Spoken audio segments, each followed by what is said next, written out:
পালন করবে। তবে এটা সঠিক, প্রত্যেকটা মেয়েদের প্রতিটা মাসে একটা পিরিয়ড থাকে, যে পিরিয়ডে নামাজটা তার উপরে মাফ হয়ে যায়, কিন্তু রমজানের রোজাটা মাফ হয় না। রমজানের রোজাটা সে ওই সময়ে কাজা করে ফেলবে। আর রমজান মাস অতিবাহিত হলে যখন পবিত্র হয়ে যাবে, সেই সময়তে সে কাজা হয়ে যাওয়া রমজানের রোজাগুলো আদায় করে দেবে। মানে এক মাস পূর্ণ রমজানের রোজা রাখলো ওই মেয়েটা। ও ভাইরা বাবাজিরা, নবী আমার দ্বিতীয় নম্বরে গুণ জানিয়ে দিলেন যে নারী রমজানের এক মাস রোজা ব্রত পালন করে চলবে। তিন নম্বরে গুণ নবী জানিয়ে দিলেন ওই নারীর জন্য জান্নাত কিয়ামতের দিন অপেক্ষা করবে, যে নারী তার স্বামীর আনুগত্য স্বীকার করে চলবে। আল্লাহ নবী চতুর্থ নম্বরে জানিয়ে দিলেন ওই নারীর জন্য জান্নাত অপেক্ষা করবে, যে নারী তার সতীত্বকে হেফাজত করে চলবে, পর্দার সহিত চলবে। এই চারটে গুণ যদি কোনো নারীর ভিতরে পাওয়া যায়, জান্নাত কিয়ামতের দিন তার জন্য অপেক্ষা করতে থাকবে। একটু জোরে বলেন সুবহানাল্লাহ। আমরা লক্ষ্য করলে দেখতে পাই আমার অনেক মা বোনেরা রমজান শরীফ মাসে তারা এক মাস রোজা ব্রত পালন করে চলেন। অনেক মায়েরা বোনেরা তারা এমন করে সালাতটা আদায় করেও থাকেন 5 ওয়াক্ত, কিন্তু মনে রাখুন নবী আমার 3 নম্বরে গুণ জানিয়ে দিলেন ওই নারীর জন্য জান্নাত অপেক্ষা করবে, যে নারী তার স্বামীর আনুগত্য স্বীকার করে চলবে।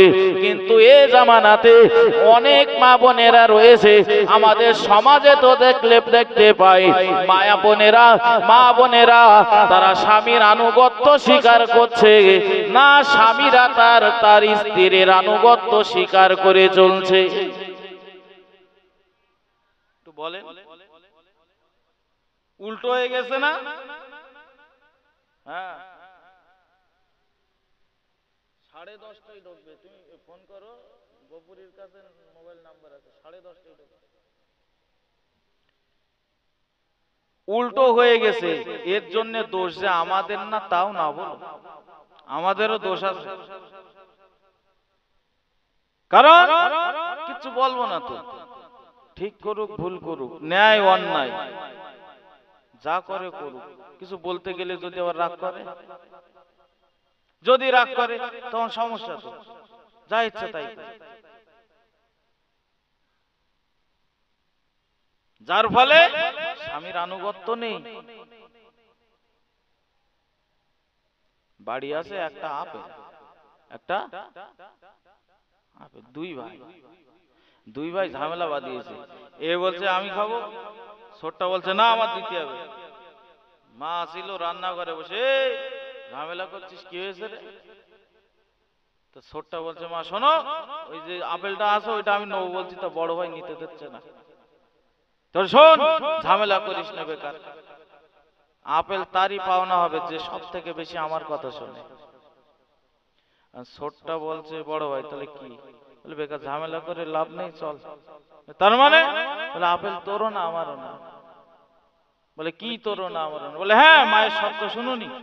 মা বলেছে মা সব থেকে যে কথা শুনে বেশি তার দেবে আপেলটা। আমিও মার কথা ভালো শুনি নে, তুমিও মায়ের কথা ভালো শোনো না। আব্বা বলে একটাও মার কথা পেলে না। সুতরাং আপেলের মালিক, হ্যাঁ, আনুগত্য কি করবে? স্বামী যে কত বড় জিনিস। কাজের থেকে বাড়ি এসেছে, সারাদিন রিক্সা চালিয়েছে, অটো চালিয়েছে, আগে সামনে পানি দেওয়া, তাকে সামনে পানি দিয়ে একটু তার খোঁজ খবর নেওয়া, সারাদিন কষ্ট করেছেন, একটু বিশ্রাম করুন, এসব কিচ্ছু না। আজকে কত হয়েছে মাল দাও, তো গুনে দেয় 700 টাকা। তুমি রাস্তায় গিয়ে ঘুমো নাকি? দক্ষিণ পাড়ার আব্দুর রৌফ পার ডে প্রত্যেক দিন কম হলেও 1000 টাকা করে আয় করে আসে। কি করো? ওগো মায়েরা বোনেরা, যদি জান্নাত অজীব করে নিতে হয় তাহলে স্বামীর আনুগত্য স্বীকার করা লাগবে। আপনার কোনো ব্যবহারে, আপনার কোনো আচরণে কোনো স্বামী যেন কষ্ট না পায়, কোনো স্বামী যেন ব্যথা না পায়। আপনি জানেন না আপনার স্বামী শুধুমাত্র আপনার মুখে একটু হাসি ফোটানোর জন্য, সন্তান সন্ততির মুখে হাসি ফোটানোর জন্য সারাদিন কঠোর পরিশ্রম করে। নিজের পেটের জন্য যদি তার খাটাখাটনি করা লাগতো তাহলে এত পরিমাণে পরিশ্রম করা লাগতো না। লাগতো নাকি? যা খাটি সব তো তাদের মুখে একটু হাসি দেখবো তাই।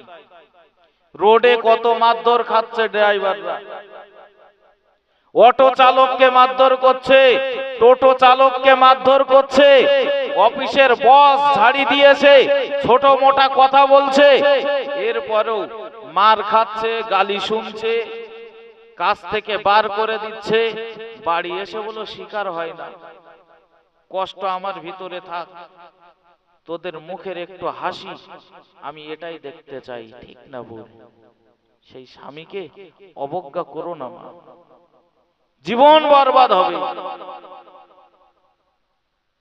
নবী আমার জানিয়ে দিলেন 3 নম্বরে গুণ হলো স্বামীর আনুগত্য স্বীকার করে চলা। ও ভাইরা বাবাজিরা, আল্লাহ পাকের নবী হাদিস শরীফের ভিতরে জানিয়েছেন, ফাতেমাতু সাইয়্যিদাতু নিসাই আলিল জান্নাহ, জান্নাতের ভিতরে যত নারীরা প্রবেশ করবে সমস্ত নারী দিগের ভিতরে আল্লাহ তাআলা আমার বেটি ফাতেমাকে সমস্ত নারী দিগের লিডার বানিয়ে দেবেন। জোরে বলেন সুবহানাল্লাহ। আল্লাহ নবী আম্মা ফাতেমার সামনে হাদিসটা যখন শুনিয়ে দিলেন, ও আমার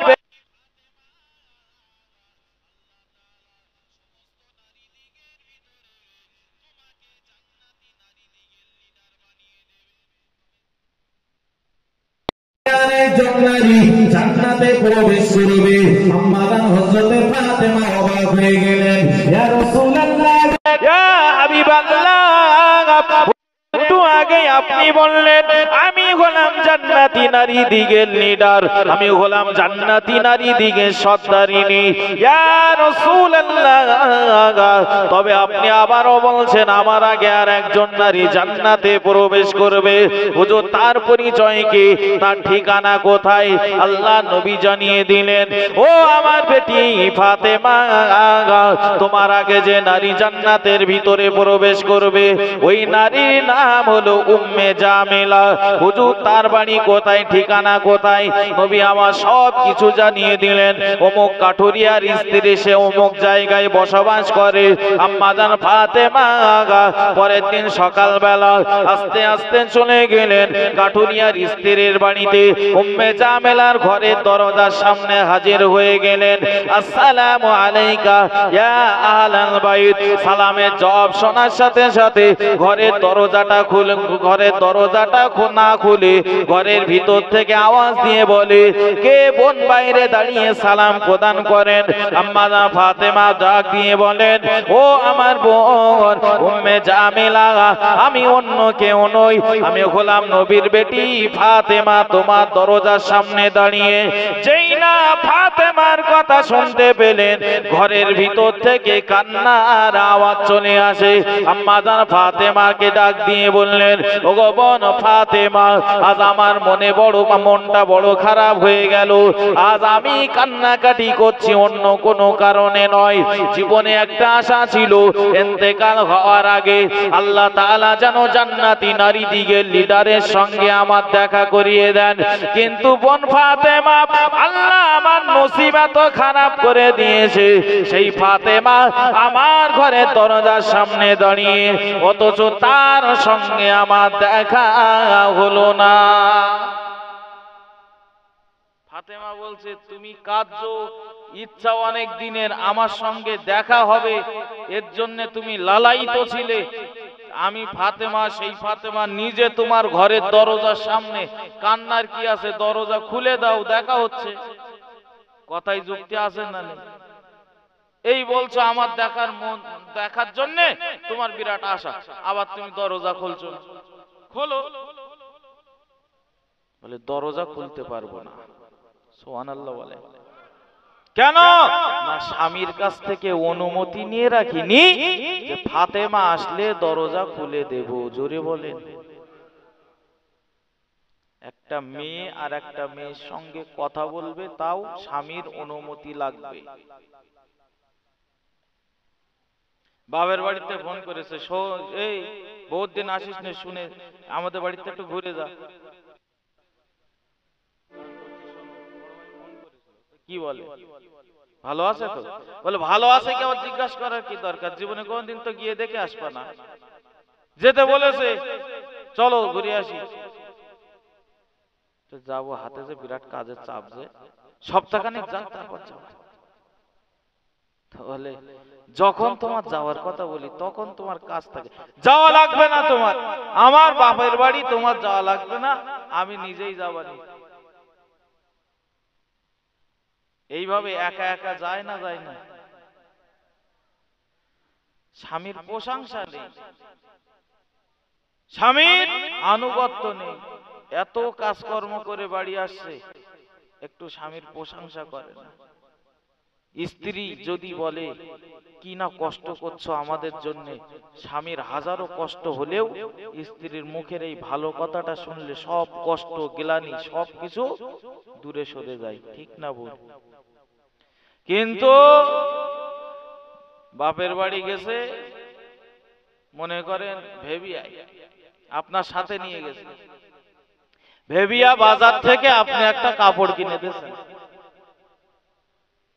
কে কিনে দিয়েছে? স্বামী দিয়েছে। বাপের বাড়ি গিয়েছে, 2-4 দিন থেকে বাড়ি চলে এসেছে। তা পাশে এক জিজ্ঞাসা করছে, এই কাপড়টা যে বিরাট ফাইন লাগছে, কোন থেকে নিলি? তাহলে এই সেদিন বাপের বাড়ি গেলাম না, তোমার আব্বা কিনে দিল ভেবিয়া বাজার থেকে। নাউজুবিল্লাহ বলে। কার কি বলছে একবার হুঁশতাল থাকে? কিনে দিয়েছে স্বামী, আর বাড়ি এসে বলছে কিনে দিয়েছে আব্বা। ম্যাক্সিমাম মেয়েরা এই মিথ্যা কথা বলে। ওগো ভাইরা, বাবাজিরা, ও মায়েরা, বোনেরা, ভালো করে মাথায় রাখুন, গভীর ভাবে উপলব্ধি করুন আমি আপনাদের কি বোঝাতে চাইছিলাম। আর এই পর্যন্ত এসেছি, আমি ভুলে যাইনি। কথায় কথা বেড়ে গেছে বলে আমার মা বোনেদের সম্পর্কটা চলেও এসেছে বলে বলে ফেলেছি। এবার আবার ফিরে আসুন। আমি বলছিলাম আল্লাহ পাক থেকে দূরে সরিয়ে রেখে দেয় যত যত যা কিছু আছে দুনিয়ার ভিতরে, তার ভিতরে এক নম্বরে হলো সম্পদ। সম্পদ মানুষকে আল্লাহ থেকে দূরে সরিয়ে রেখে দেয়। ও ভাইরা, বাবাজিরা, আর সেটা বলতে যে সুদের কথা আমি বলেছি। এবার একটু দয়া করে বলুন, লটারি কাটলে সওয়াব হয় না গুনাহ হয়? একজন মানুষ লটারি কাটে কেন? কিসের লোভে? হ্যাঁ, 20 টাকায় যদি 2 লাখ বাঁধে, 20 টাকায় যদি 2 লাখ বাঁধে, সেই আশায় সম্পদের লোভে লটারির টিকিটটা কেটে যাচ্ছে। একটু দরুদ শরীফ আল্লাহুম্মা। এই 10:30টায় চলবা, এত বিরক্ত করলে। গোপুরীর কাছে নাম্বার আছে, দেখ গোপুরীর কাছে নাম্বার আছে, একটু ওই গপ্পার ওর ফোন করতে বলো, ঠিক আছে?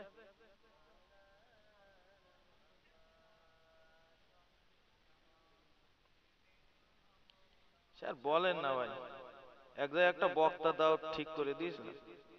10:30টায় টাইম, 10টা 5 হলে এখনো আসছে না কেন? দুবার করা হয়ে গেছে। আল্লাহ আমাদের সবাইকে কবুল করে। শুনুন, তাহলে লটারিও কাটছে, তার পিছনেও সম্পদ। যত কোন গোনার দিকে যাবেন, সব গোনার পিছনে অর্থের লোভ। আমরা শুধু মনে করি সুদ করে বাড়ি খাওয়া যাবে না, ঘুষ করে বাড়ি খাওয়া যাবে না, যারা লটারি কাটছে ওর বাড়ি খাওয়া যাবে না।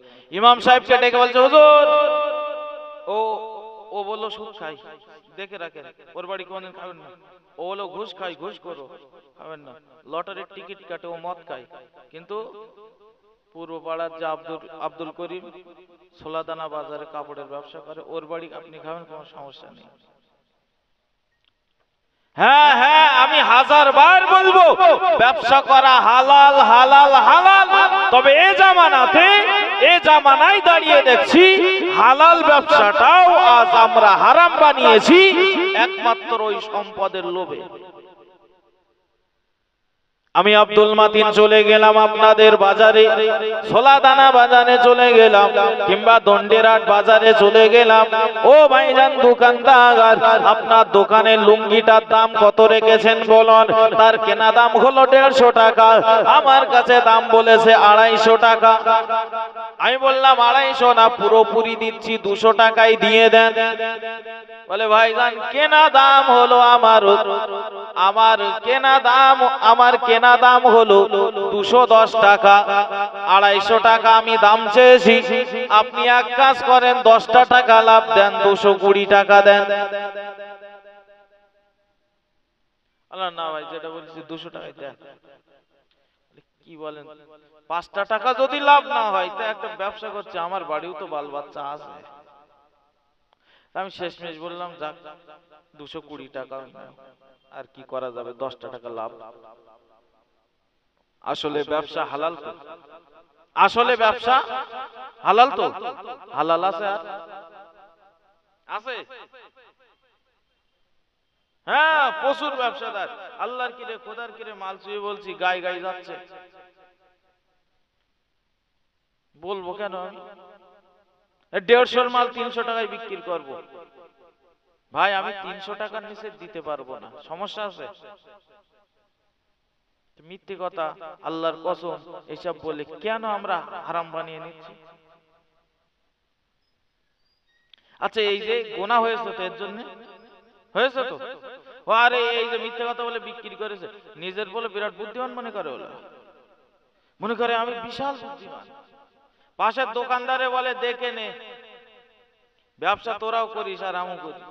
বুদ্ধি থাকতে হয়, ব্যবসা করলে শুধু হয় না, বুদ্ধি থাকলে জ্ঞানার হতে পারবা। বুক চওড়া করে, এক হাত বুক পাশা হয়। আসলে লোকটা বোকা না বুদ্ধিমান? আসলে বলো বোকা, কিন্তু মনে করে আমি বিরাট বুদ্ধিমান। বলে কলকাতা ঘুরে আইছি, 1 টাকা লাগে না। বুদ্ধি থাকলে পয়সা লাগে না, শুধু বুদ্ধি খরচ করতে হয়। কলকাতা ঘুরে এসেছি, 1 টাকাও লাগে না। অনন্তপুর থেকে ট্রেনে উঠেছে, টিকিট কাটিনি, আপ ডাউন করে নেমে এসছে। বলে টিকিট কাটা লাগে বুদ্ধি থাকলে? আসলে বুদ্ধিমান বোকা না? কি হবে? ওই যে মাল বিক্রি করলাম, গোনা হয়েছে, সন্তান খাবে, মেয়ে খাবে, ছেলে খাবে, স্ত্রী খাবে, সবাই খাবে তো, খাবে তো, আমিও খাবো। গোনা যখন হবে সবার গোনা হবে তো। মশলা তো ভালোই বোঝে। গোনা হবে যে রোজগার করছে তার। তাহলে কত বড় বুদ্ধিমান আমি, খাওয়াচ্ছি তাদের আর গোনার বোঝাটা আমি আমার মাথায় নিচ্ছি। বরং পরিবারকে ডেকে বলবেন, শোনো, মিথ্যা বলে মানুষকে ঠকিয়ে হারাম ভাবে 1000 টাকা রোজগারের তুলনায় হালাল পন্থায় আমি 200 টাকা রোজগার করব। এতে তোমাদের হয়তো আমি খুব বিরাট সুন্দর ভাবে খাওয়া দাওয়া দিতে পারবো না, বিরাট নামি দামি কোম্পানির পোশাক পরাতে পারবো না, তোমাদের এতে সন্তুষ্ট থাকতে হবে। কেননা কিয়ামতের দিন তোমাদের জন্য গুনাহ করব, তোমরা একটা নেকি দিয়ে আমার সাহায্য করবে না। করবে না মনে হচ্ছে এখন যে করবে, হয়তো বিপদে পড়লে, কিন্তু চিনতে পারবে না। চিনতে পারবে ঠিক, ধরা দেবে না। আল্লাহ পাক রব্বুল আলামিন কুরআন শরীফের ভিতরে জানিয়ে দিলেন ইয়াউমা ইয়াফিরুল মারউ মিন আখিহি ওয়া উম্মিহি ওয়া আবিহি ওয়া সাহিবাতিহি ওয়া বানি, কাল কিয়ামতের ময়দানে কেউ কারো দেখে চিনতে পারবে না, ভাই ভাইকে দেখে চিনবে না, স্ত্রী তার স্বামীকে দেখে চিনবে না, স্বামী তার স্ত্রীকে দেখে চিনবে না, বন্ধু তার বন্ধুকে দেখে চিনতে পারবে না। মুফাসসিরিনে কেরামেরা এই আয়াতের ব্যাখ্যা করতে যে লিখেছেন চিনতে পারবে না মানে মুখের আকৃতি যে অন্য হয়ে যাবে এমনটা নয়, বরং চিনতে পারবে কিন্তু ধরা দেবে না। একটা লোকের কাছে টাকা পাবে, দন্ডিরাট বাজারে গিয়েছেন, বহুত দিন পর দেখা হয়ে গেছে, একটু দূরে আছে, ও রফিক ভাই, রফিক ভাই, আপনার দিক তাকিয়েছে, বলে তাকিয়ে অন্য দিক তাকিয়ে এগুলি সেগুলি যাই করে চলে গেছে, বুঝতে পারি। পরে আর একদিন দেখা, কি ব্যাপার দন্ডিরাট, ডাকলাম তোমার কখন, বলে আমার দিক তাকালে, কখন ডাকলে কখন তাকালে, আমি দেখিনি তো। আচ্ছা সত্যি সত্যি দেখিনি না, না দেখার ভান করে চলে গেছে কেন? টাকা দেবে না তাই তো? কিয়ামতের দিনও আপনাকে দেখবে, চিনতে পারবে, না দেখার ভান করে চলে যাবে। বলবে বলবে আপনি আমার পিতা নন। মা বলবে, দেখবে চোখের সামনে আব্বার হাতে জাহান্নামের হ্যান্ডকাপ লেগে গেছে, এরপরেও একটা নেকি দিয়ে সাহায্য করবে না। এটা তো আখিরাতের কথা বললাম। আপনি দুনিয়ার জিন্দেগিতেই তাকিয়ে দেখবেন, যে স্ত্রী আপনার এত আপন, যে সন্তান আপনার এত আপন, তাদেরও সাথে যদি ঘা লাগে তারাও আপনার থেকে দূরে সরে যাবে। কোন থানায় যাবেন, যে থানায় আপনি খোঁজ নেবেন দেখতে পাবেন ওই স্ত্রী তার স্বামীর নামে কেস করে এসেছে, স্বামীর নামে মামলা করেছে, কত থানায় রয়েছে। আব্বা তার সন্তানের নামেও মামলা করেছে, সন্তান তার আব্বার নামেও মামলা করেছে, শুধুমাত্র স্বার্থে টান পড়েছে তাই। সুতরাং নিজের জন্য গুছিয়ে নিয়ে যায়, আখিরাতে নেক আমল ছাড়া আর কিছুই চলবে না সেই দিন।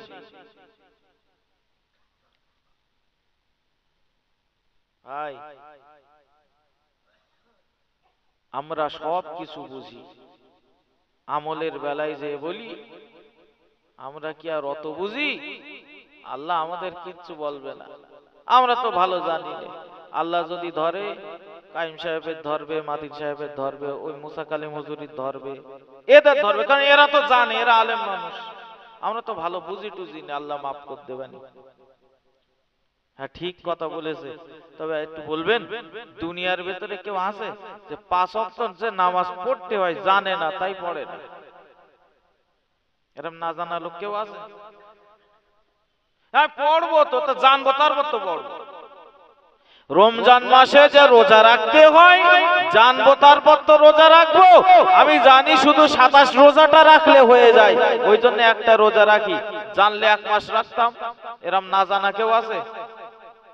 লটারির টিকিট কাটা হারাম, মদ পান করা হারাম, জুয়া খেলা হারাম, এমন করে মহিলা সমিতির খাতায় নাম লেখা হারাম, বন্ধনের খাতায় নাম লেখা হারাম। জানতাম না তাই এই সবগুলো করি। জানি সব, এইটা পাপ, ওইটা পাপ, মিথ্যা কথা বলা পাপ, গালি দেওয়া পাপ, জানার পরেও বলি বুঝি না। এই যুক্তি কিয়ামতের দিন দেখবে না। আজ মজলিসে আপনারা জানারাই আছেন, করজোড়ে নিবেদন করছি, বাপ বিদায় বলে একদিন আমাদের নিতে হবে। দিন একদিন ঠিক ফুরিয়ে আসবে। আজ মসজিদের কথা আমরা ভুলে যেতে পারি, মসজিদে যাওয়ার কথা ভুলে যেতে পারি, কিন্তু এটা 100 ভাগ ঠিক। মসজিদে যাওয়ার কথা ভুলে গেলেও মসজিদের খাটিয়াটা আমার আপনার বাড়ির উঠানে যেতে কোনোদিন বলো ভুল করবে না, ও ঠিক হাজির হবে। দুনিয়ার জমিনে যার বাড়ি যত যাবেন, যত বেশি যাবেন তত আপনার কদর বাড়বে না কমবে? কদর আপনার বাড়ি আমি 1 বছর পরে গেছি যে কদর, আর একটানা যদি আমি 1 মাস প্রত্যেক দিন যাই সেই কদর থাকবে? আর কদর কমে যায় না? কমে যায়। কিন্তু আমার আল্লাহ তাআলার বাড়ি যেটা তথা বাইতুল্লাহ, আল্লাহর ঘর মসজিদ, দুনিয়ার মানুষের বাড়ি যত বেশি যাবেন আপনার কদর, আপনার দাম তত বেশি কমে যায়। আর আমার আল্লাহ তাআলার ঘর মসজিদে যত বেশি আপনি যাবেন তত বেশি আপনার কদরটা বেড়ে যাবে। জোরে বলেন সুবহানাল্লাহ, আর জোরে বলেন সুবহানাল্লাহ। ও ভাইরা বাবাজিরা, আমি আপনাদিগকে করজোড়ে নিবেদন করছি, মানুষ তো ভুল করতে পারে, মানুষ তো অন্যায় কাজ করতে পারে, কিন্তু এই অন্যায়ের উপরে প্রতিষ্ঠিত থাকলেও হবে না। আজ আমরা বসেছি এই ইসানে সওয়াব মাহফিলে, আমরা যদি কেউ আল্লাহর কাছে ক্ষমা চেয়ে যেতে পারি, তওবা করে যদি আমরা চলে যেতে পারি এখান থেকে, তাহলে আমরাই তো হয়ে যাব সফল কাম। আল্লাহ তাআলা শুধু দুনিয়া করার জন্য আমাদেরকে সৃষ্টি করেননি, শুধু দুনিয়ার খাওয়া পরা এমন করে দুনিয়ার আরামায়েশে থাকার জন্য আল্লাহ তাআলা আমাদিগকে সৃষ্টি করেননি। প্রত্যেকটা কিছু সৃষ্টির ভিতরে একটা উদ্দেশ্য থাকে বাবা। এই যে রড লাইটটা তৈরি করার একটা উদ্দেশ্য ছিল না? ছিল না? যে অন্ধকারটাকে আলোকিত করবে, অন্ধকার দূরীভূত করবে, ঠিক না বল? পিছনের ভাইরা আমার কথা বুঝতে অসুবিধা হচ্ছে না তো? রড লাইট তৈরি করার পিছনে তার উদ্দেশ্য হলো অন্ধকারকে দূরীভূত করবে। বাড়ির জন্য একটা পাখা কিনে নিয়ে এসেছি, ফ্যান, উদ্দেশ্য বলে একটা আছে, ফ্যানটা ঘুরবে, গরম থেকে রেহাই পাবো, স্বস্তি পাওয়ার জন্য, ঠান্ডা বাতাস খাওয়ার জন্য ফ্যানটা কিনেছি, ঠিক না? আল্লাহ যে মানুষ সৃষ্টি করেছেন তার কোনো কি উদ্দেশ্য নেই? আল্লাহ পাক রব্বুল আলামিন তিনি কোরআন শরীফের ভিতরে জানিয়ে দিলেন, ওগো আমার বান্দা বান্দিরা মনে রাখো, আমি আল্লাহ তাআলা তোমাদিগকেও সৃষ্টি করেছি, আমার একটা উদ্দেশ্য রয়েছে বান্দা। ওমা খালাকতুল জিন্না ওয়াল ইনসা ইল্লা লিয়াবুদুন। আল্লাহ পাক রব্বুল আলামিন জানিয়ে দিলেন, ওগো আমার বান্দা বান্দিরা, আমি আল্লাহ তাআলা তোমাদিগকে সৃষ্টি করেছি, আমার একটা উদ্দেশ্য আছে, সেটা হলো আমার বান্দা বান্দিরা তোমরা কেবলমাত্র আমি আল্লাহ আমার ইবাদত করবে বলে। জোরে বলেন, আর জোরে বলেন সুবহানাল্লাহ। ও আমার বান্দা বান্দিরা, আমি আল্লাহ এই কারণেই তোমাদেরকে সৃষ্টি করেছি, তোমাদের সব কিছু নিয়ামত দিলাম, হাওয়া বাতাস কার্বন ডাই অক্সাইড দিলাম, সব নিয়ামত তোমরা উপভোগ করো। আমার কাছে একবারও তোমরা চেয়ে নাওনি চোখের দৃষ্টি শক্তি, কানের শ্রবণ শক্তি, যারা জিহ্বা যাদের নেই তথা যাদের আলজিব আছে, শুধু যারা বোবা মানুষ তারাই জানে জিহ্বাটার দাম কত, মূল্য কত।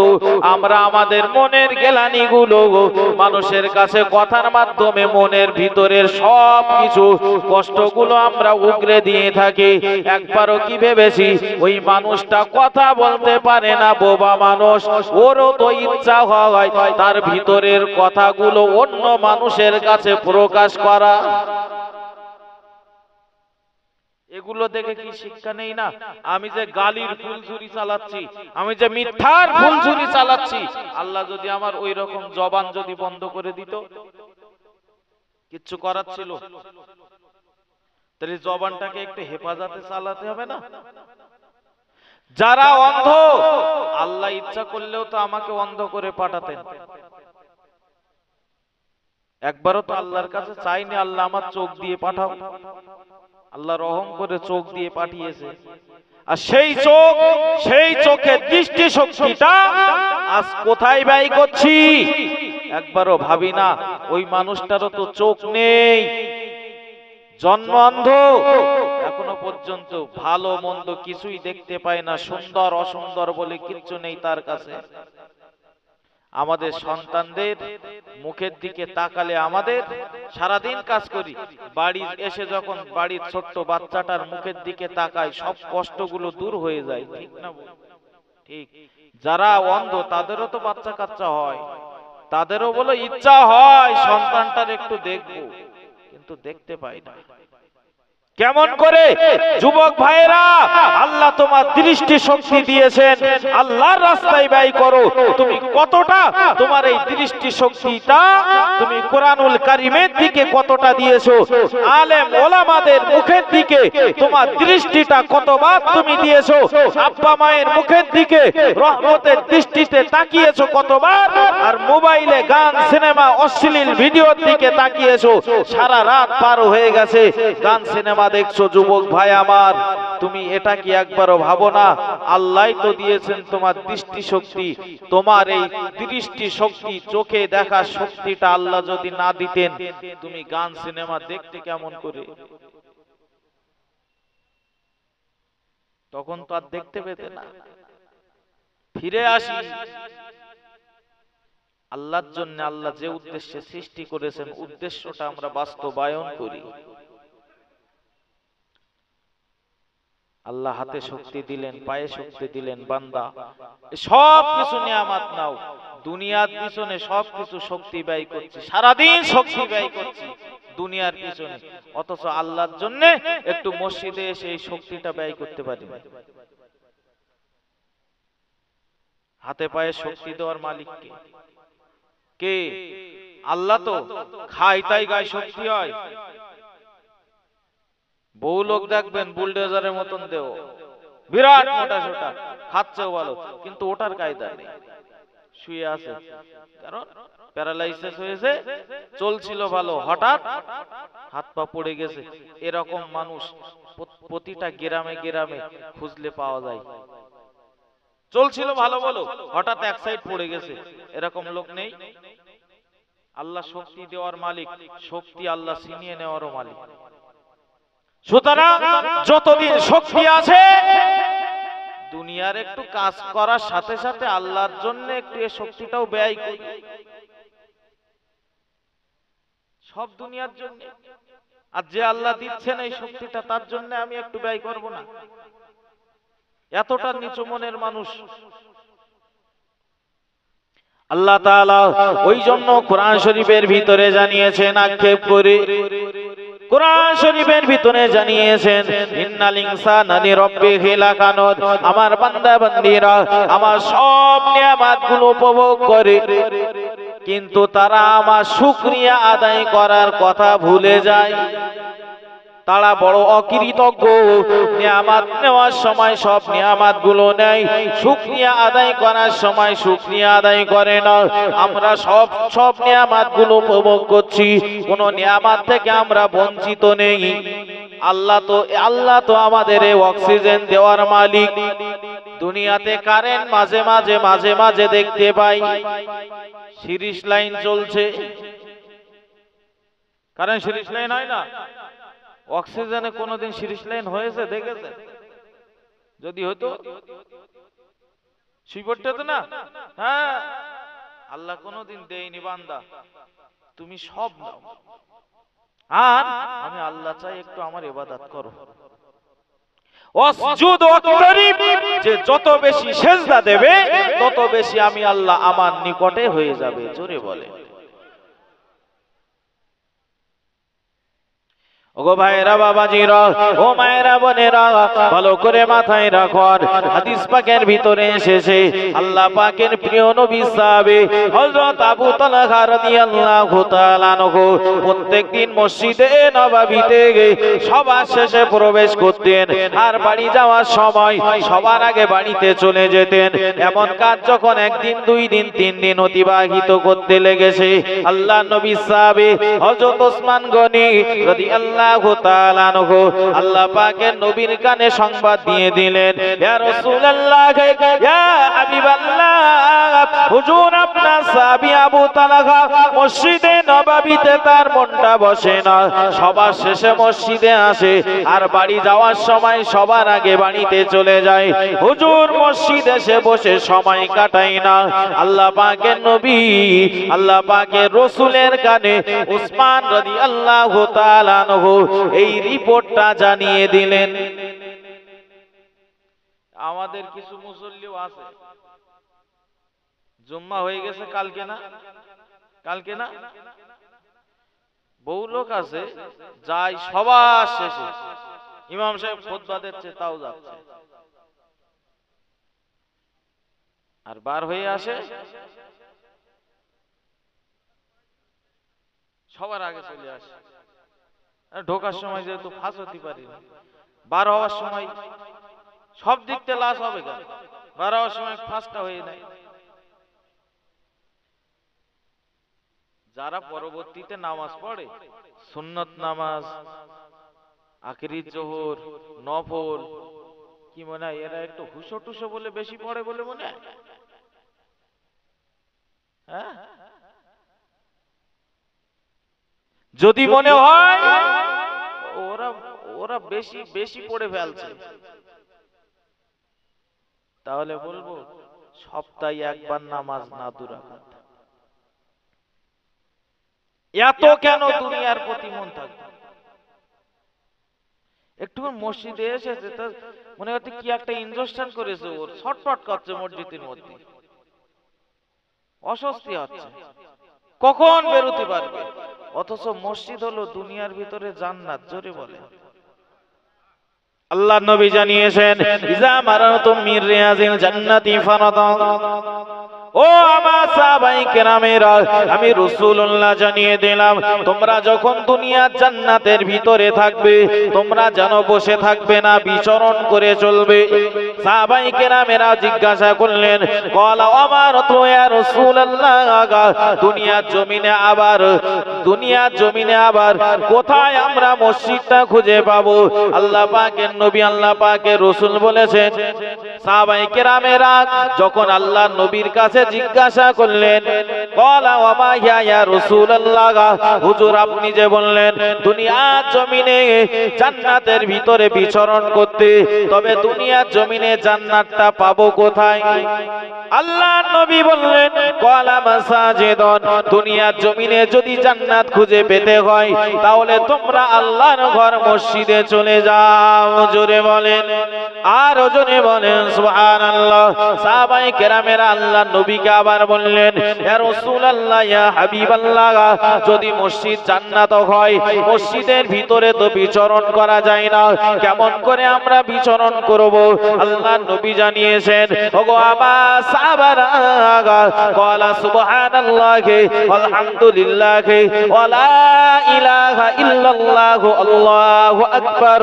ওগো আমার সাহাবায়ে কেরামেরা, তোমরা মসজিদের ভিতরে যখন সুবহানাল্লাহ, আলহামদুলিল্লাহ, আল্লাহু আকবার এই সমস্ত তাসবিহগুলো তেলাওয়াত করবে, তোমরা যেন দয়ার জান্নাতের ভিতরে বিচরণ করছো। জোরে বলেন সুবহানাল্লাহ। আল্লাহ পাকের নবী হযরত আবু বকরকে ডাক দিলেন, ওমর, উসমান, আলীকে ডাক দিলেন, ও আমার সাহাবায়ে কেরামেরা, চলো আমরা আবু তালহার বাড়িতে চলে যাই।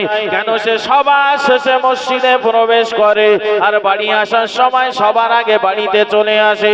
সাহাবায়ে কেরাম দিগকে নিয়ে আল্লাহর নবী হযরত আবু তালহার ঘরের দরজার সামনে চলে গেলেন, গিয়ে সালাম প্রদান করলেন, আসসালামু আলাইকা ইয়া আহলাল বাইত। একটু জোরে বলেন সুবহানাল্লাহ। কারো বাড়ির সামনে গেলে সালাম দেওয়া নবীর সুন্নাত, নবীর সুন্নাত। আমরা সালাম দেই বাবা? যদি না দিয়ে থাকি, আজকে মজলিসে বসে একটা আমল শিখে বাড়ি যাই, একটা আমল শিখে বাড়ি যাই, বসার সাথে কথা হবে। আজ থেকে যদি আমলটা আপনি প্রতিষ্ঠিত করতে পারেন, ইসলামকে জিন্দা করতে, যে 100 মানুষ যে শহীদ হয়েছে তাদের যতটা সওয়াব আল্লাহ আপনার আমল নামায় ততটা সওয়াব দিয়ে দেবেন। জোরে বলেন, আজ থেকে বাড়ি যে সবাই সালাম দেব ইনশাআল্লাহ।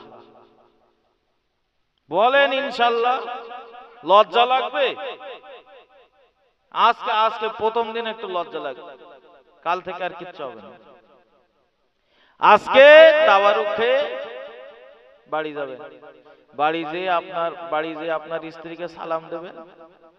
আপনার স্ত্রী বলবে, তোমার সাথে আমার বিয়ে হয়েছে 10-11 বছর হয়ে গেছে, কোনদিন সালাম দিলে না, হঠাৎ করে সালাম দিচ্ছ, কেতে কি ব্যাপার, চিনতে পারছো না নাকি?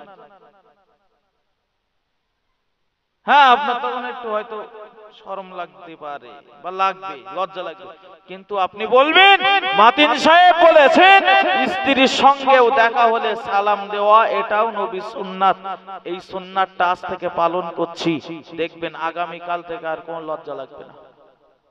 আর বাড়িতে সালাম দিলে তো আল্লাহর রহমত বাড়ি নাজিল হয়। সুবহানাল্লাহ বলেন।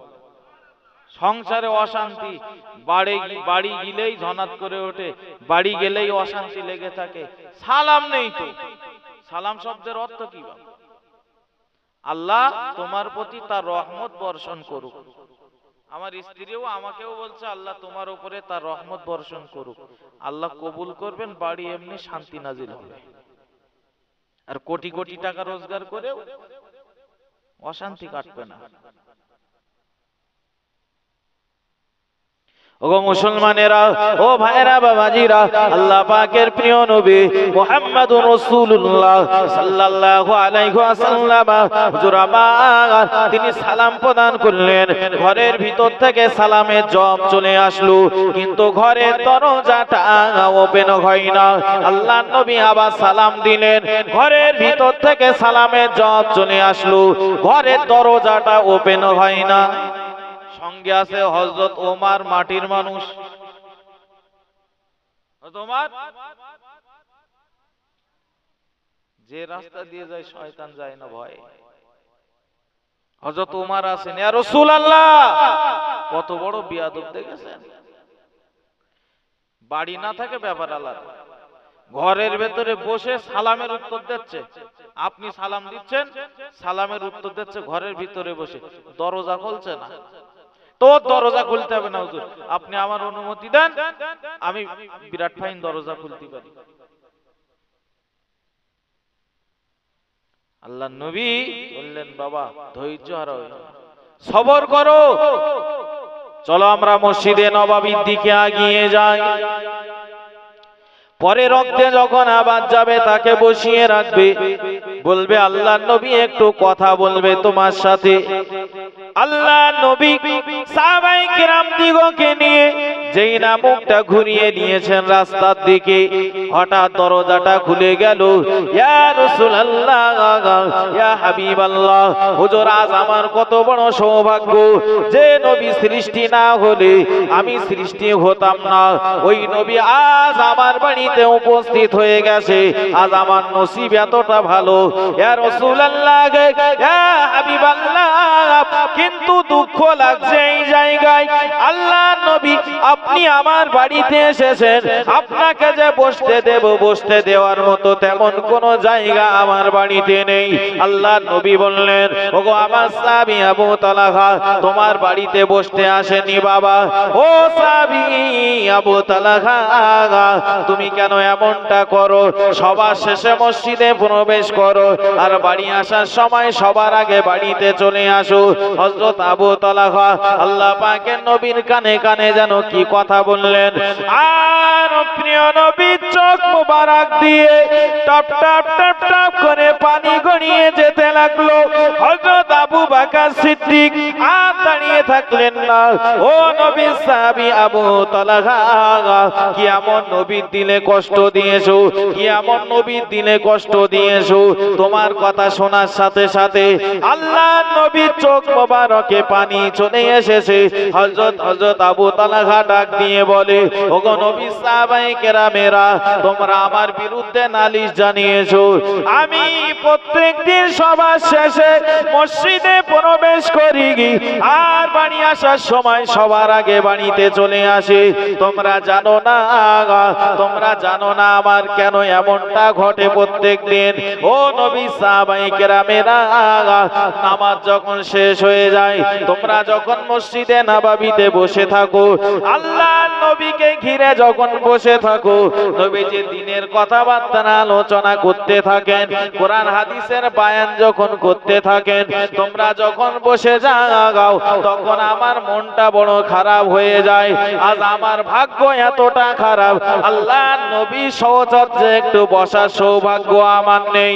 কারণ হলো এটা, আল্লাহ তাআলা এতটা গরিব আমাকে বানিয়েছেন, মাত্র একখানা কাপড় আমি পরিধান করি, ওই কাপড়টা আমার বিবিও পরিধান করে। ওগো নবী সাহাবারা, ঘরের ভিতরে বড় করে একটা আমি গর্ত কেটে রেখেছি। ওই গর্তটা কেন কেটে রেখেছি তোমরা জানো না? হযরত বেলাল যখন মসজিদে নববীতে আযান প্রদান করে, আযান শোনার সাথে সাথে আমি ওই কাপড়টা আমার শরীরে জড়িয়ে নেই আর আমার বিবিকে ওই গর্তের ভিতরে উলঙ্গ অবস্থায় বসিয়ে দেই। ওগো নবী সাহাবায়ে কেরামেরা, আমি আল্লাহর নবীর পিছনে জামাতে নামাজ পড়ার জন্য দৌড়াতে থাকি। নামাজ যখন শেষ হয়ে যায়, তোমরা যখন বসে থাকো, আল্লাহর নবীর দিনের কথাবার্তা যখন আলোচনাগুলো শুনতে থাকো, ওই সময়তে আমার তখন বুকটা ফেটে যায়, ওই সময়ে আমার মনটা অনেক ব্যথিত হয়ে যায়। ও নবী সাহাবায়ে কেরামেরা, কিন্তু আমি যে নবীর দরবারে বসে বসে আল্লাহর নবীর জবান মোবারক থেকে কোরআন হাদিসের কথাগুলো শ্রবণ করব, তেমনটা পরিস্থিতি আমার নাই। কারণ নামাজ তো আমার উপরে একা ফরজ নয়, আমার বিবির উপরেও নামাজ ফরজ রয়েছে। মাত্র একখানা কাপড়, আমার বিবিও তো নামাজ আদায় করবে। ওগো নবী সাহাবায়ে কেরামেরা, ওই জন্য নামাজ শেষ হয়ে যাওয়ার সাথে সাথে আমি আবু তালহা মসজিদে নববীতে আর দেরি করি না, আমি দৌড়াতে থাকি। বাড়িতে আমি চলে আসি, আমার শরীর থেকে কাপড়টা খুলে দেই। আমার বিবি এবার ওই কাপড়টা পরিধান করে আল্লাহ পাকের ফরজ হুকুম নামাজ আদায় করে নেয়। জোরে বলেন, আরো জোরে বলেন সুবহানাল্লাহ। ও অনন্তপুর গ্রামের ভাইরা বাবাজিরা, মাত্র একখানা কাপড়, স্বামীর নামাজ কাজা হলো না, স্ত্রীর নামাজ কাজা হলো না, আজ ডজন কাপড় রয়েছে আমাদের। আল্লাহ তাআলা কোনো কিছুর অভাব দেননি আমাদের, সম্পদের অভাব দেননি। কাপড় আমাদের কারো একটা কাপড় নয়, ডজন কাপড় রয়েছে। আর যদি মসজিদটা খালি পড়ে থাকে, কিয়ামতের দিন আল্লাহর কাছে কি জবাব দেব সেই দিন? কিসের অভাব ছিল? একটা কাপড়, স্বামীরও নামাজ কাজা নেই, স্ত্রীরও কাজা নেই। আমি আল্লাহ তোমার অভাবটা দিয়েছিলাম কিসের? বরং তোমার যত দিয়েছি তত তুমি দুনিয়ার পিছনে ছুটেছো, যত অভাব ঘুচিয়েছি তত তুমি আমার ঘর মসজিদ থেকে তত তুমি দূরে সরে গেছো।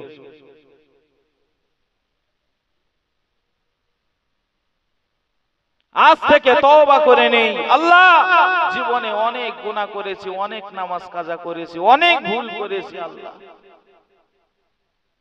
আজকে নিয়াত করছি পরিবর্তন হওয়ার। জানি না কখন কোন মুহূর্তে মসজিদের খাটিয়া আমার বাড়ির সামনে আসবে। আল্লাহ, জাহান্নামের আযাব সহ্য করতে পারবো না।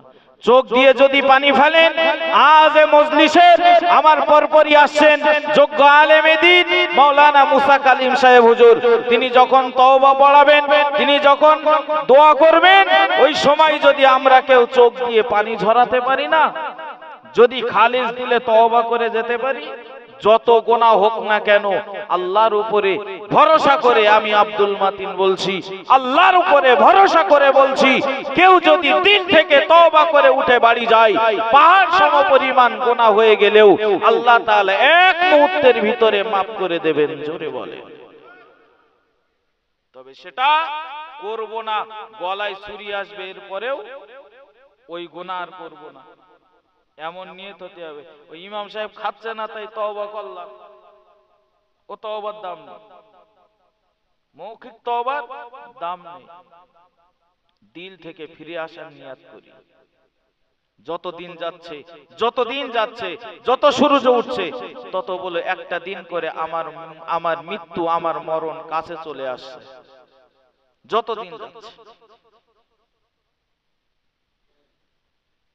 কারণ আল্লাহ মাফ করে দেবেন। এই জন্য আল্লাহ তার বান্দাকে বিরাট বিরাট বিরাট মহব্বত করে। আল্লাহ কোন বান্দাকে চান না যে এই বান্দা জাহান্নামে যাক, আল্লাহ চান না। 100 ভাগ মহব্বত, মায়া মমতা 100টা, 99টা আল্লাহর কাছে, বাকি আছে একটা না। আদম নবী থেকে নিয়ে কিয়ামত পর্যন্ত যত সৃষ্টিকুল সবার ভিতরে আল্লাহ তাআলা ছিটিয়ে দিয়েছেন। তাই কম মহব্বত। বাড়ির মেয়েটা বলছে, আব্বার বলছে তুমি আমার আব্বা না, চিনতে পারছে না। মায়ের বলছে তুমি আমার মা না, ওই যে একটু সিটি ফোটা লেগেছে ওই ওতেই বলছে। ওই মহব্বতের জন্য একটা ছেলে একটা মেয়ের জন্য ট্রেনের টাইম দেখে কখন আসবে, দৌড়ি করে, 20 তেল নিয়ে দৌড়াদৌড়ি করে। কতটা মহব্বতের জন্য। ওই যে 1 ভাগ আছে ওই সিটে ফোটা লেগেছে। তাই আল্লাহ কতটা আপনাকে ভালোবাসে এবার ভাবেন। রাতের বেলা মায়ের চোখে পানি, রাতের বেলা স্ত্রীর চোখে পানি। স্বামী জিজ্ঞাসা করে, ওগো আমার বিবি তোমার চোখে পানি কেন? আমার কোনো কথাই তুমি কি কষ্ট পেয়েছো বিবি? আমার কোনো আচরণে কি কষ্ট পেয়েছো বিবি? স্ত্রী বলেন, না না না, আপনার কোনো আচরণে আমি কষ্ট পাইনি ও আমার স্বামী। তবে আজ একটা সপ্তাহ হয়ে গেল আমার সন্তান আমাকে মা বলে ডাক দেয় না। ওগো আমার স্বামী, আমার সন্তান আমাকে মা বলে ডাক দেয় না, তার জন্য আজ আমার মনটা বড় খারাপ। ওগো ভাইয়েরা বাবাজিরা, ও অনন্তপুর গ্রামের ভাইয়েরা বাবাজিরা, ওগো মায়েরা বোনেরা, যদি মা তার সন্তানকে এতটা ভালোবাসে, আমার আল্লাহ তাআলা তার মায়ের থেকে আরো অনেক অনেক গুণে ভালোবাসে। আল্লাহ তাআলা বান্দাকে অনেক অনেক গুণে ভালোবাসে। এক সপ্তাহ না ডাক দিলে যদি মায়ের মনটা খারাপ হয়ে যায়, সন্তানের প্রতি যদি ভালোবাসার জন্য মা যদি আর থাকতে না পারে, আমার আল্লাহ তাআলা তো আমাদেরকে মায়ের থেকে আরো অনেক গুণে বেশি ভালোবাসে। আল্লাহর কোন বান্দা যদি আল্লাহকে একবার আল্লাহ বলে ডাক প্রদান করে, আমার আল্লাহ তাআলা ওই বান্দার উপরে বড় রাজি খুশি হয়ে যায়, ওই বান্দার উপরে বড় সন্তুষ্ট হয়ে যায়। কিন্তু আমাদের কপাল এতটা খারাপ, প্রত্যেকদিন আল্লাহর ঘর মসজিদের দিকে মুয়াজ্জিন সাহেব আহ্বান করছেন, মানে আল্লাহর দিকে আহ্বান করা হচ্ছে।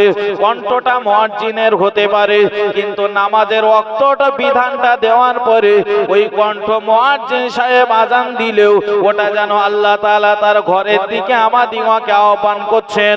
ও ভাইরা বাবাজিরা, ফজরের টাইমে আযান প্রদান হলো, আমাদিগকে আহ্বান করলো, আল্লাহর ঘরের দিকে গেলাম না, জোহরের টাইমেও গেলাম না, আসর চলে গেল, মাগরিব চলে গেল, এশা চলে গেল, আমরা যখন আল্লাহর ডাকে সাড়া দিলাম না।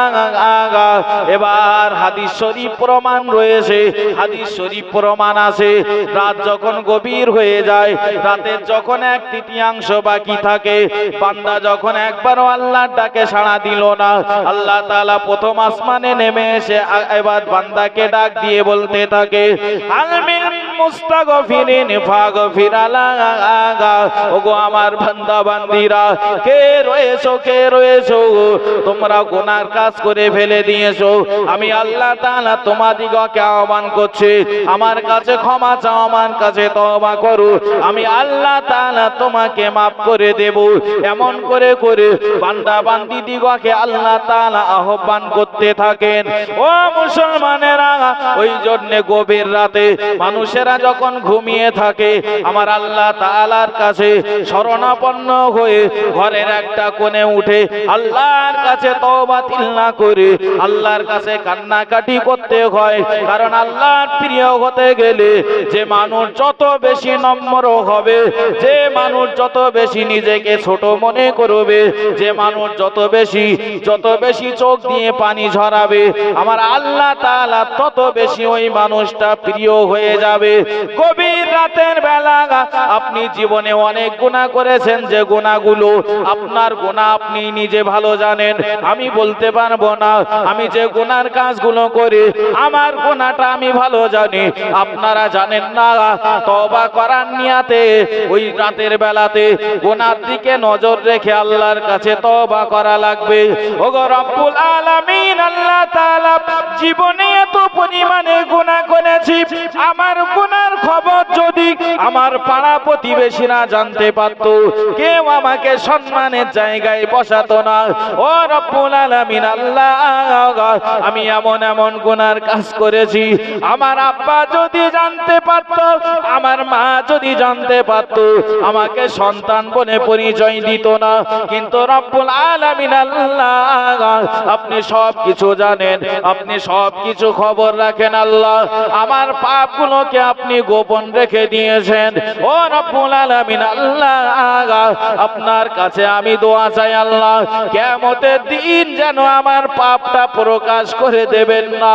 রব্বুল আলামিন, যেমন ভাবে আপনি আমার পাপগুলো গোপন করে রেখে দিয়েছেন, হাসরের ময়দানেও আপনি আপনার এই বান্দার পাপগুলো গোপন করে রেখে দেবেন। এমন করে করে যদি আল্লাহর কোন বান্দা কাঁদতে পারে, চোখ দিয়ে পানি ঝরাতে পারে, আল্লাহ পাক রব্বুল আলামিন ওই বান্দার চোখের পানিকে কবুল করে নিয়ে যত গুনাহ করুক না কেন, সমস্ত গুনাহ খাতাকে তওবার ওসিলায় মাফ করে দেবেন। জোরে বলেন, আরো জোরে বলেন সুবহানাল্লাহ। কারণ আল্লাহর কাছে সব থেকে তারাই পছন্দনীয়, ও খায়রুল খাত্তাবিনা তাওয়াবুন, যারা যত বেশি আল্লাহর কাছে তওবা করে। জোরে বলেন।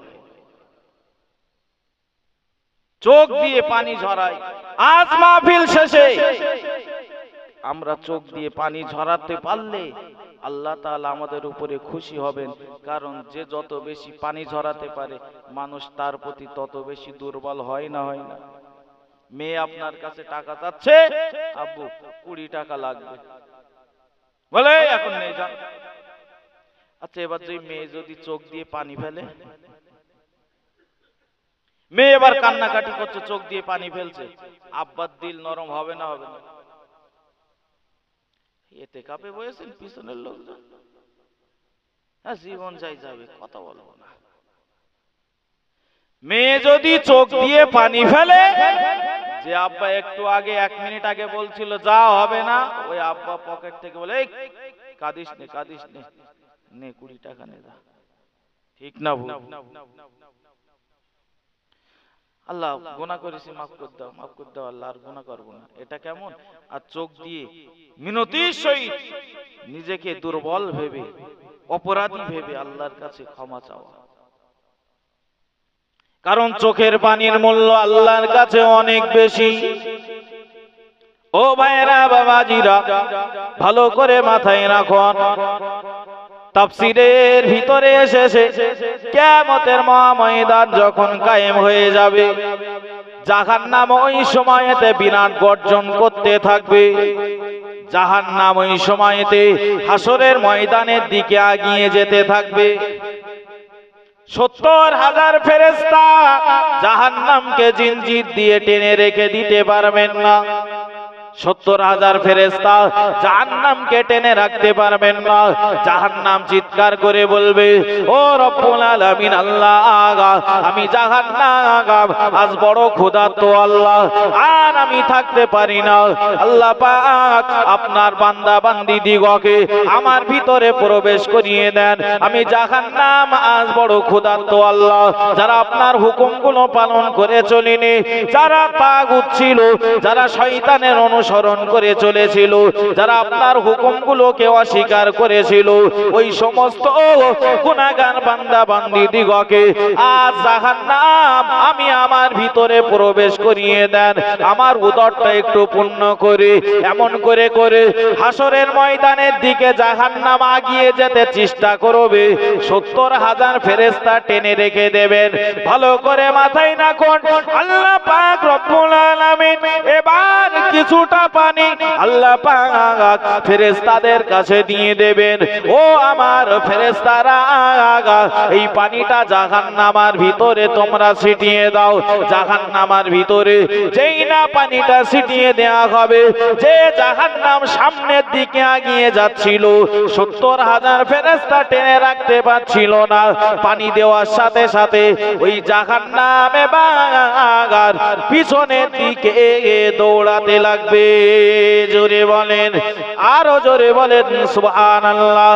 আল্লাহ পাকের ফেরেশতারা অবাক হয়ে যাবে, ও রব্বুল আলামিন আল্লাহ, জাহান্নামকে আমরা টেনে রাখতে পারছিলাম না, কিন্তু আপনি এমন কি পানি দিলেন, বরকতের পানি, যে পানিটা দেওয়ার সাথে সাথে জাহান্নাম পিছনের দিকে বা দৌড়াতে লাগে। রব্বুল আলামিন আল্লাহ, এটা কি আবে জমজমের পানি, নাকি এটা আবে হায়াতের পানি, নাকি এটা হাউজে কাউসারের পানি?